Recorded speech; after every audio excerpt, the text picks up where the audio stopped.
Quero convidar os irmãos a abrirem suas Bíblias no livro de Deuteronômio. Deuteronômio, capítulo 27, nós vamos ler a partir do versículo 11, uma leitura um pouquinho extensa, mas é necessário que façamos a leitura toda. Eu gostaria de pedir a atenção da igreja agora, tá? Os irmãos evitem estar transitando, estar indo tomar água, indo ao banheiro, que os irmãos possam estar atentos, né? Porque eu creio que o Senhor vai continuar falando conosco aqui, amém? Deuteronômio capítulo 27, a partir do versículo 11. E nós vamos continuar depois a leitura também no capítulo 28. E nós vamos parar a leitura somente no versículo 14 do capítulo 28. Então é um pouco extenso, eu já vou começar a ler para a gente ganhar tempo. Amém? Os irmãos vão acompanhando aí. Deuteronômio 27, 11 diz: E Moisés deu ordem naquele dia ao povo, dizendo: Quando haverdes passado o Jordão, estes estarão sobre o monte Gerizim, para abençoarem o povo: Simeão, Levi, Judá, Isacar, José e Benjamim. E estes estarão para amaldiçoar sobre o monte Ebal: Rubem, Gade, Azer, Zebulon, Dan e Naftali. E os levitas protestarão a todo o povo de Israel em alta voz e dirão: Maldito o homem que fizer imagem de escultura ou de fundição, abominação ao Senhor, obra da mão do artífice, e a puser em um lugar escondido. E todo o povo responderá e dirá: Amém. Maldito aquele que despreza seu pai ou a sua mãe. E todo o povo dirá: Amém. Maldito aquele que arrancar o termo do seu próximo. E todo o povo dirá: Amém. Maldito aquele que fizer para que o cego erre do caminho. E todo o povo dirá: Amém. Maldito aquele que perverter o direito do estrangeiro, do órfão e da viúva. E todo o povo dirá: Amém. Maldito aquele que se deitar com a mulher do seu pai, porquanto descobriu a auréola do seu pai. E todo o povo dirá: Amém. Maldito aquele que se deitar com algum animal. E todo o povo dirá: Amém. Maldito aquele que se deitar com sua irmã, filha de seu pai, ou filha de sua mãe. E todo o povo dirá: Amém. Maldito aquele que se deitar com sua sogra. E todo o povo dirá: Amém. Maldito aquele que ferir o seu próximo em oculto. E todo o povo dirá: Amém. Maldito aquele que tomar suborno para matar alguma pessoa inocente. E todo o povo dirá: Amém. Maldito aquele que não confirmar as palavras desta lei, não as cumprindo. E todo o povo dirá: Amém. E será que, se ouvirdes a voz do Senhor teu Deus, tendo cuidado de guardar todos os seus mandamentos que eu te ordeno hoje, o Senhor teu Deus te exaltará sobre todas as nações da terra, e todas estas bênçãos virão sobre ti e te alcançarão quando ouvirdes a voz do Senhor teu Deus. Bendito serás tu na cidade, bendito serás no campo. Bendito o fruto do teu ventre e o fruto da tua terra, o fruto dos teus animais e a criação das tuas vacas, os rebanhos das tuas ovelhas. Bendito o teu cesto e a tua amassadeira. Bendito serás ao entrares e bendito serás ao saíres. O Senhor entregará os teus inimigos que se levantarem contra ti, feridos diante de ti. Por um caminho sairão contra ti, mas por 7 caminhos fugirão diante de ti. O Senhor mandará que a bênção esteja contigo nos teus celeiros, e em tudo que puser a tua mão, e te abençoará na terra que te der o Senhor teu Deus. O Senhor te confirmará para si por povo santo, como te tem jurado, quando guardastes os mandamentos do Senhor teu Deus, e andares nos seus caminhos. E todos os povos da terra verão que és chamado pelo nome do Senhor, e terão temor de ti. O Senhor te dará abundância de bens no fruto do teu ventre, e no fruto dos teus animais, e no fruto da tua terra, sobre a terra que o Senhor jurou a teus pais te dar. O Senhor te abrirá o seu bom tesouro, o céu, para dar chuva à tua terra no seu tempo, e para abençoar toda a obra das tuas mãos. Emprestarás a muitas gentes, porém tu não tomarás emprestado, e o Senhor te porá por cabeça, e não por cauda, e só estarás em cima, e não debaixo, quando obedecerdes aos mandamentos do Senhor teu Deus, que hoje te ordeno para os guardar e fazer, e não te desviarás de todas as palavras que hoje te ordeno, nem para a direita, nem para a esquerda, para andares após outros deuses, para os servires. Amém? Amém. Glória a Jesus. Irmãos, nós lemos aqui uma passagem que é conhecida, e eu gostaria da atenção dos irmãos, porque eu quero poder que Deus capacite a transmitir aquilo que o Senhor pôs no coração. Para a gente compreender bem, a gente precisa entender o que é essa questão desses dois montes que a Bíblia nos fala, o Monte Gerizim e o Monte Ebal. Marca esses nomes, Gerizim e Ebal. O Monte Gerizim e o Monte Ebal, eles ficavam na terra de Canaã. A terra de Canaã era uma terra que o povo de Israel estava para conquistar logo após que passassem o Jordão. Então foi uma ordenança de Moisés: olha, quando vocês cruzarem o Jordão para adentrarem a terra prometida, haverá dois montes num vale, e vocês vão parar naquele vale, vão dividir. 6 representantes de cada tribo subirão ao Monte Gerizim, 6 representantes de cada tribo subirão ao Monte Ebal. E no Monte Ebal vocês vão proferir as maldições, que nós lemos aqui primeiro, e no Monte Gerizim vocês estarão proferindo as bênçãos, que nós lemos aqui no final.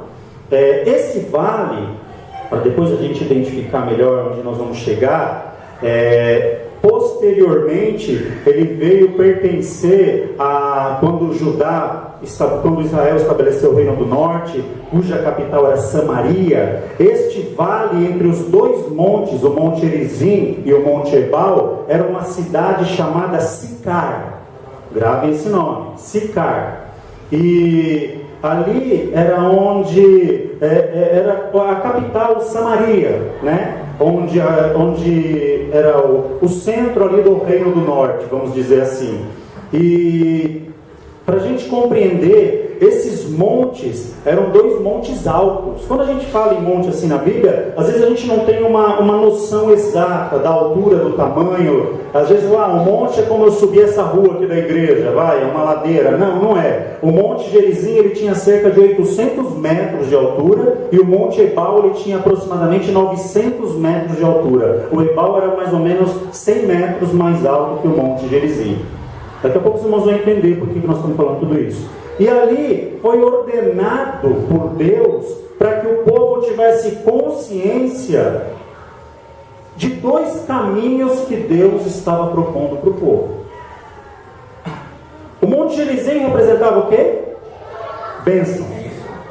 E o Monte Ebal? Maldição.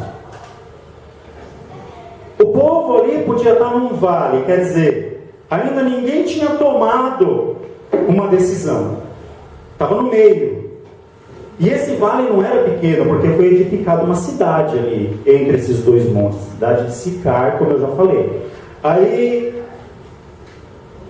eles haviam ali... Deus ele é tão maravilhoso naquilo que Ele faz, porque quando Deus ele mostra essas duas situações, Ele ainda diz assim: olha, o Monte Gerizim, você vai ser abençoado desta forma, desta forma, desta forma, com essas bênçãos, com essas bênçãos. Quer dizer, Deus ele dá a dica para o povo do caminho que o povo tinha que seguir. Não é?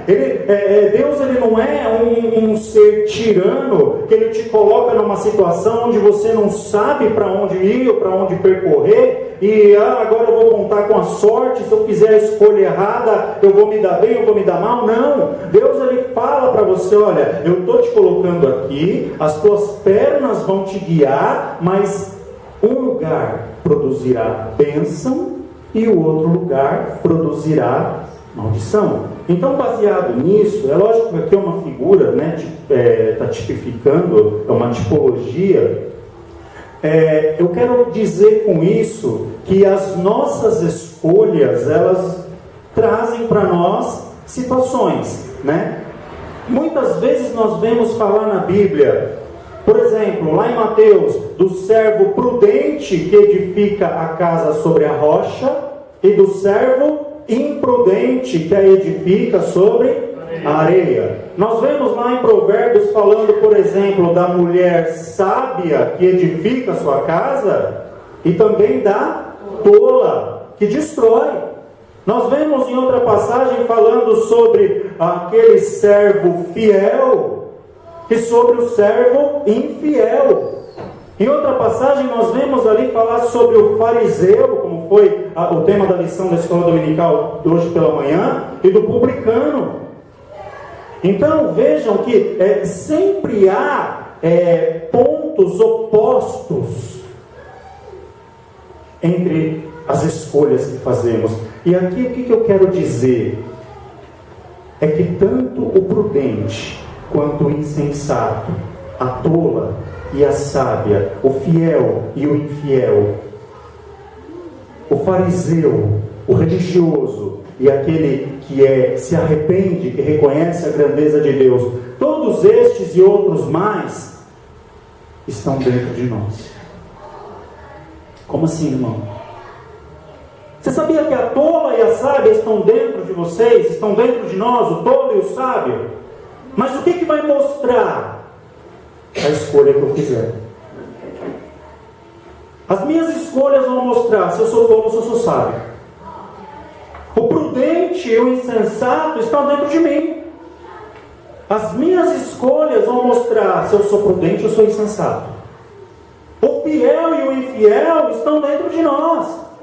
A maneira que nós vivemos, o que nós nos relacionamos com Deus, vai dizer se nós somos fiéis ou se nós somos infiéis.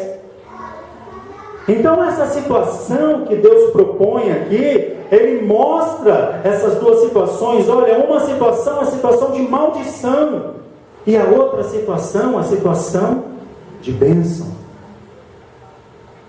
Então, onde as nossas escolhas têm nos levado? O que nós temos vivido diante dessa realidade? Não adianta eu fazer escolhas erradas e querer subir o Monte Gerizim. A Bíblia dá exemplo disso. Eu não sei se os irmãos lembram da passagem, mas a Bíblia dá exemplo disso. Jesus tratou com uma pessoa sobre isso. Quem sabe do que eu estou falando? Parabéns. A mulher samaritana. Se nós lemos o Evangelho de João no capítulo 4, diz que Jesus ele estava saindo, acho que da Judéia para a Galiléia, e importava que ele passasse por Samaria. Não é caminho. Não era uma rota, vamos dizer assim, que ele era obrigado a fazer para chegar a outro ponto. Importava que ele passasse por Samaria por outras questões, mas importava que ele passasse por lá. Quando Jesus chega em Samaria, propriamente dito na cidade de Sicar, os irmãos leiam o texto, Jesus ele faz uma opção. Ele convida os discípulos para subirem o Monte Gerizim. Uma subida de 800 metros. É mais ou menos a altura da Serra do Mar, para a gente ter uma ideia. Nós estamos a 800 metros aqui em São Paulo do nível do mar, aproximadamente. Então imagina você subir a serra a pé, só para a gente ter uma ideia de altura, não é? Então, era uma subida fácil? Não. E Jesus chama os discípulos, vamos subir o Monte Gerizim. Por que ele quis subir o Monte Gerizim? Lá no topo do Monte Gerizim havia um poço da herdade de Jacó. Quando Jesus sobe o Monte Gerizim, ele chega lá no topo, senta. A Bíblia diz que ele estava cansado da subida. O sol devia ser fadigante naquele horário, que era próximo ao meio-dia. A Bíblia fala o horário. Só que acontece uma coisa curiosa. Acaba de subir um monte de 800 metros de altura. Jesus vira para os discípulos: olha, descem, vão lá para a cidade comprar comida. cidade mais próxima? Sicar. Quer dizer, desce tudo de volta. Talvez alguém podia ter perguntado assim, mas quem que vai, Senhor? É só Pedro, Tiago e João? Não, desce todo mundo. Desce todo mundo e vão comprar comida. Por quê? Porque ali havia uma pessoa que Jesus precisava tratar. Vamos entender, vamos agora contrastar essa pessoa que Jesus precisava tratar com a leitura que nós fizemos aqui do Deuteronômio, para a gente entender aquilo que Deus quer nos dizer essa noite. Havia uma mulher samaritana que ela ia buscar água aproximadamente esse horário, ao meio-dia. Quando a Bíblia fala dessas questões, a gente já observa que essa mulher ela tinha um conflito com ela mesma. Porque para pensar, quem em sã consciência deseja subir um monte de 800 metros para buscar água com um balde nas costas, no mais alto momento do sol, lá no meio do céu, aquele calor escaldante? Por que será que essa mulher escolhia buscar água este horário? Porque ela estava fugindo de todo mundo. Eu acredito que pela manhã, no início do dia, as mulheres subiam esse monte para buscar água, para os afazeres do dia, né? Para talvez ali fazer a sua comida, para preparar a comida dos filhos, do marido, enfim, delas mesmas, né? Delas próprias. E provavelmente essas mulheres iriam subindo este monte pela manhã conversando, né? Olha, que bênção, vamos subindo aqui um monte, Gerizim, e a fulana vai ter mais um bebê, Deus abençoa a vida dela, porque não sei o quê. Quer dizer, as situações, as conversas eram essas. Mas aquela mulher não participava desse cenário, porque as escolhas que ela havia feito anteriormente a colocaram numa situação difícil. Para a gente entender, Jesus está lá no topo desse monte, aí essa mulher já está lá, tirando água, Jesus vira para essa mulher e pede para ela, para que ela lhe dê de beber. Ela olha para Jesus, ela vê de cara que ele é judeu, né? Pela sua aparência, pelas suas vestes, enfim. E ela diz: como é que você me pede água para beber, se os judeus nos comunicam com os samaritanos? Aí Jesus insiste no pedido: dá-me de beber. Aí a mulher vai lá, atende o pedido de Jesus.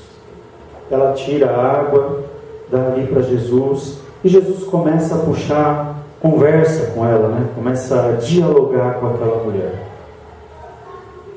E ele vai adentrando em questões pessoais, que eu não vou me prender ao texto agora, por causa do tempo. Mas os irmãos depois leiam o capítulo 4 de João, os irmãos vão entender melhor. E quando aquela mulher é ali questionada, ele fala: olha, você bebe dessa água hoje, mas eu tenho algo para oferecer, e se você beber da água que eu te oferecer, rios de água viva fluirão do vosso interior. Aí essa mulher fica interessada nesse negócio. Eu quero dessa água, porque você nunca mais vai ter sede. Ela quer dessa água. Aí o que acontece? Jesus entra no X da questão. Segundo a lei, essa mulher, para ela receber alguma coisa de um outro homem, ela precisava estar acompanhada do seu marido, ou se ela fosse solteira, acompanhada do pai. Ela não podia receber algo de um outro homem se não tivesse acompanhada do marido ou do pai. E Jesus vira para ela e diz assim: tá bom, chama teu marido, que eu vou te oferecer essa água, mulher. A mulher vira para Jesus e fala: eu não tenho marido. Aí Jesus diz para ela assim: disseste isso com verdade, porque você já teve 5 maridos e o que você vive agora não é teu marido. Aí a mulher arregala um olho para Jesus: vejo que és profeta. Aí ela entra no ponto da questão que nós lemos lá no Deuteronômio. Ela diz assim: os judeus dizem que o lugar de adorar a Deus é em Jerusalém. Os nossos pais samaritanos, que não se misturam com os judeus, dizem que o lugar de adorar a Deus é aqui no Monte Gerizim, porque foi o lugar onde Moisés ordenou para decretar a bênção. E o Senhor? Onde o Senhor diz que é o lugar? Já que eu vejo que o Senhor é profeta, é em Jerusalém ou aqui no Monte Gerizim? Aí Jesus começa a escancarar a vida daquela mulher. Olha, eu te digo que não é nem em Jerusalém e nem aqui no Monte Gerizim. Os verdadeiros adoradores adorarão ao Pai em Espírito e em verdade. Glória a Jesus. Para analisar a vida daquela mulher. Ela havia feito escolhas erradas, vivia debaixo de uma maldição pelas suas escolhas erradas. Ela não se misturava com o povo. Talvez quando aquela mulher saía na rua, as outras mulheres apontavam para ela: lá vai aquela ali, ó, que já foi casada 5 vezes e que agora vive com outro homem que não é marido dela. Ela vai aquela ali que fez isso, que fez aquilo outro. Quer dizer, e ela estava debaixo de uma situação por escolhas dela mesma. Só que ela estava indo buscar água num lugar onde ela acreditava que era um lugar de bênção, e onde ali ela esperava que ela pudesse estar adorando a Deus naquela situação. O que eu quero dizer com isso? Que muitas vezes os nossos problemas, as nossas más escolhas, os nossos pecados, muitas vezes nos separam ou nos impede de estarmos em comunhão com Deus, e nós queremos obter algo da parte do Senhor, sendo que a gente precisa, na verdade, ter um encontro com Jesus. Porque quando Jesus se encontra com essa mulher, todos esses dogmas, todas essas questões mal resolvidas na vida dela, caem por terra. Lembra? A tola e a sábia que estava dentro dela, o fiel e o insensato, o prudente e o insensato, o fiel e o infiel, todas as escolhas que nós podemos fazer, que estão dentro de nós. Ou eu escolho edificar, ou eu escolho derribar. Ou eu escolho construir num alicerce firme sobre a rocha, ou eu construo de qualquer jeito em qualquer lugar para estar sujeito ao primeiro vento, à primeira chuva, desmoronar tudo. Então as escolhas são nossas. Agora, o que a gente precisa para obter essa situação de bênção? É ter um encontro verdadeiro com Jesus. Porque quando Jesus ele quebra aqueles paradigmas, primeiro da falta de comunicação, segundo de oferecer algo para ela que resultaria em algo milagroso na vida dela, na cabeça dela, ela, poxa, eu nunca mais vou ter que subir aqui para tirar água, essa água que ele me oferece vai jorrar todos os dias, eu vou ficar livre desse peso, dessa situação. Muitas vezes as nossas más escolhas nos trazem peso, nos trazem dificuldade, e nós queremos subir o monte da bênção, mas as más escolhas vêm junto, a gente arrasta, trazemos conosco. Enquanto aquela mulher não teve encontro verdadeiro com Jesus, essa situação na vida dela não foi mudada. Aí de repente Jesus transforma esse quadro na vida dela. Quando ela entende essa questão, ela percebe, o Senhor era profeta, agora o Senhor diz que os verdadeiros adoradores adorarão ao Pai em espírito e em verdade. Eu entendo isso mais ou menos, mas os nossos pais pregam que quando o Messias chegar, quando o Messias vier, ele vai nos ensinar todas essas coisas. Jesus descortina para aquela mulher a sua natureza. Eu te digo que eu sou, eu que falo contigo, sou o Messias. Nós não vemos Jesus revelando-se assim, dessa forma. Ele preparou aquele momento, Ele tirou os discípulos de perto, fez eles subirem 800 metros, agora desce, porque Ele se importava com aquela vida, com aquela mulher, e Ele queria que as más escolhas daquela mulher, a partir daquele momento, caíssem por terra, para que ela entendesse o que era ela viver em novidade de vida em Deus. A nossa adoração, ela acontece em espírito e em verdade. Amém. É a verdade com Deus. É o caminhar em verdade com Deus que nos possibilita nós estarmos desfrutando essas bênçãos, nós estarmos debaixo de uma situação de bênção. Quando nós deixamos as nossas más escolhas de lado, porque o inimigo muitas vezes ele nos acusa, o inimigo muitas vezes ele nos afronta, o inimigo muitas vezes ele quer lançar em rosto: olha, um dia você fez isso, você fez isso, você fez isso. Outro dia eu comentava, Martinho Lutero, quando escrevia ali as teses da reforma, ele estava escrevendo lá, segundo os historiadores dizem que o diabo aparece para Martinho Lutero e fala para ele assim: você vai escrever isso porque você um dia fez isso? E começa a acusar Martinho Lutero. E Martinho Lutero: é verdade, eu fiz isso mesmo. E você também fez isso? É verdade, um dia eu fiz isso mesmo. Um dia você pecou também assim. E Martinho Lutero: é verdade, eu também fiz isso. E o diabo começa a despejar acusações. Aí quando chega no final, Martinho Lutero olha para ele: acabou? Não tem mais nada? Tem mais um ainda, e você também fez isso? É verdade. Aí ele pega uma caneta vermelha, assim, uma pena, e escreve assim: o sangue de Jesus Cristo me purifica de todo o pecado. Toma, diabo!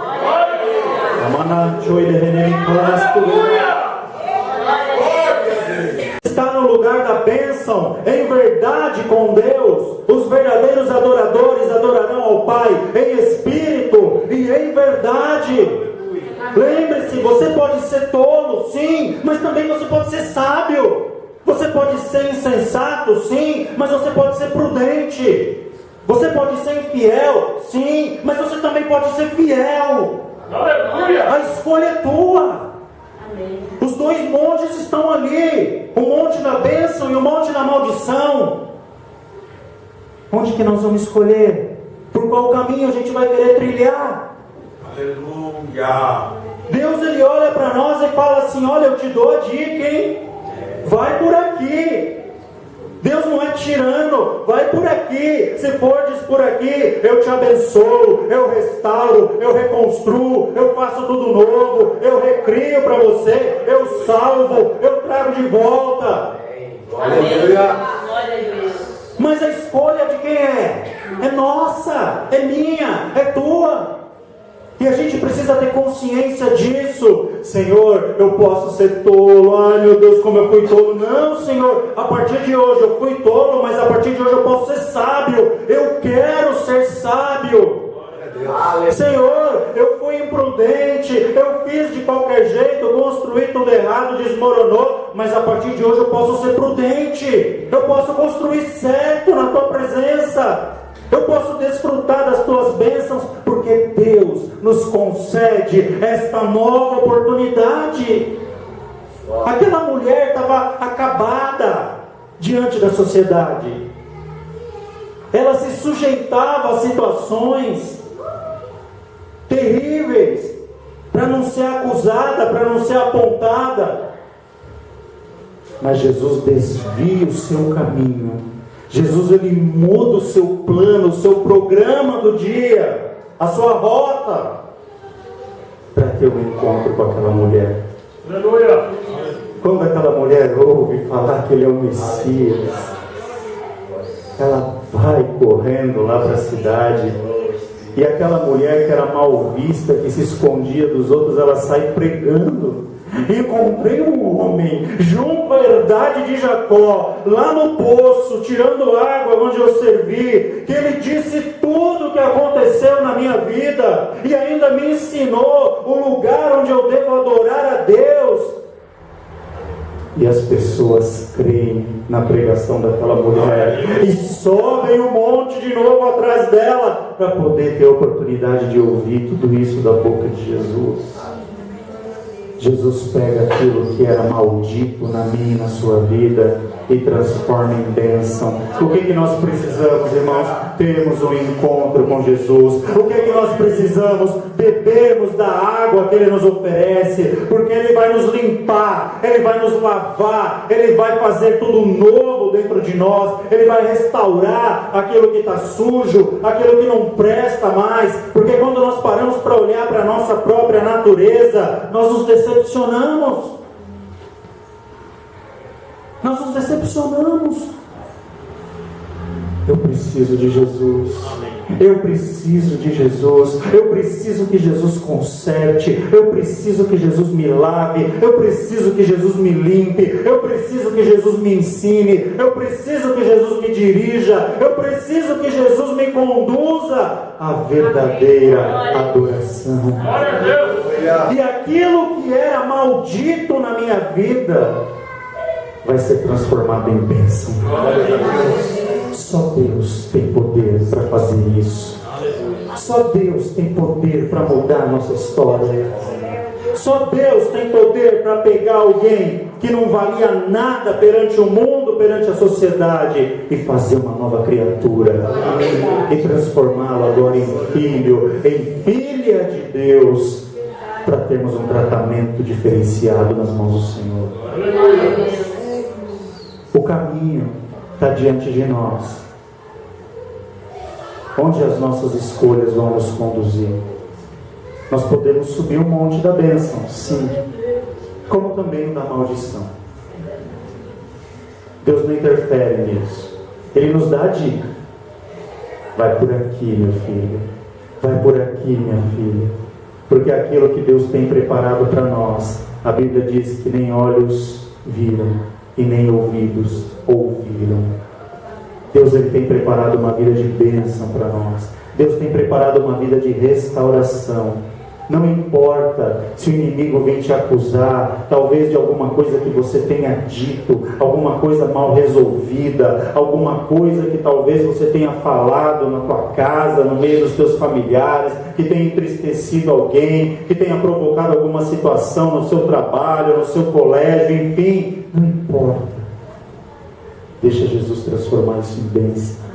Jesus não quer ver o seu povo caminhando com peso nas costas, peso de maldição, porque senão nós faremos igual aquela mulher. A gente vem para a igreja, que é o lugar da bênção, o monte da bênção, mas o fardo pesado da culpa, e aquilo nos faz andar assim, nos rastejarmos. Quem que adora a Deus em espírito e em verdade desse jeito, Aí quando Jesus tira esse peso, desperta em nós esse sentimento de adorá-lo em espírito e em verdade.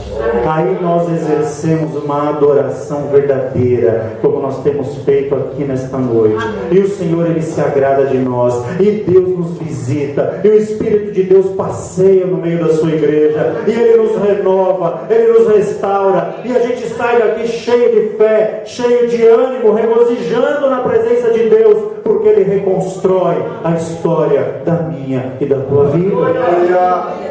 Mas a gente precisa entender isso.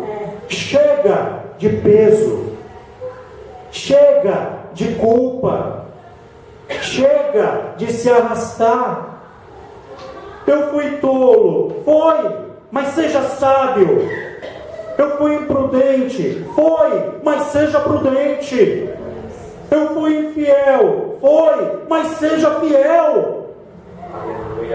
A mudança depende de você, depende de mim, e Deus é quem faz daqui para frente. Ou será que eu vou viver me lamentando para o resto da minha vida? Deus está olhando para mim assim: você foi, meu filho, eu já te perdoei. Enxerga que eu te perdoei, muda de vida agora, caminha na bênção. Existe um lugar onde foi decretada a bênção para a tua vida. Existem bênçãos proferidas para a tua vida. Mas enquanto o peso estiver em cima, você vai estar se achando culpado. Enquanto nós nos acharmos culpado, a gente não vive aquilo que Deus ordenou ou nos abençoe. A palavra do Senhor nos garante da seguinte forma: verdadeiramente Ele levou sobre si os nossos pecados e as nossas culpas. O castigo que nos traz a paz estava sobre Ele, e pelas suas pisaduras nós fomos sarados. Porque vivemos enfermos na fé, porque vivemos pesados e carregados, porque vivemos muitas vezes nos arrastando. Se Ele já levou sobre Ele, Jesus já tomou o peso do meu e do teu fardo, que nós mesmos não podíamos carregar. Basta que hoje a gente vive novidade de vida e subamos um monte da bênção, façamos as nossas escolhas corretas na presença de Deus, vivamos uma vida da maneira que Deus deseja que a gente viva, e assim nós vamos herdar todas essas bênçãos proferidas. Amém? Vamos colocar em pé, vamos orar a Deus.